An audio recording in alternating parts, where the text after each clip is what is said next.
আল্লাহর কোরআনের সবচাইতে দামি আয়াত, the greatest verse in the Quran. উবাই ইবনে কাব রাদিয়াল্লাহু তাআলা আনহুকে বিষ্ণু সাল্লাল্লাহু আলাইহি ওয়াসাল্লাম জিজ্ঞেস করলেন, উবাই বলো তো কোরআনের কোন আয়াতটা সবচেয়ে সেরা? উবাই জানেন, তারপরে বললেন আল্লাহু ওয়া রাসূলুহু আ'লাম, আল্লাহ আল্লাহ রাসূল ভালো জানেন। দেখেন কত বিনয়ী ছিলেন সাহাবারা, জেনে উত্তর দিতে চাইতেন না, ভাবতেন না জানি বিশ্বনবী নতুন কিছু আমাদেরকে জানায়।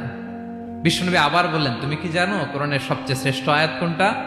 এবার উবাই ভাবলেন এবার আমি উত্তরটা দিয়েই দিই। তিনি বললেন আয়াতুল কুরসি, আল্লাহু লা ইলাহা ইল্লা হুয়াল হাইয়ুল কাইয়ুম, এটা শ্রেষ্ঠ আয়াত। বিশ্বনবী খুশি হয়ে উবাই ইবনে কাবের বুকে একটা চাপড় মারলেন, এরকম আদরের চাপড় দিয়ে বললেন, লিয়াহনিকাল ইলমু ইয়া আবুল মুনজির, হে আবুল মুনজির, জ্ঞান এবং প্রজ্ঞা তোমার জন্য মোবারক হোক, তুমি ঠিক বলেছো। সুবহানাল্লাহ পড়ে।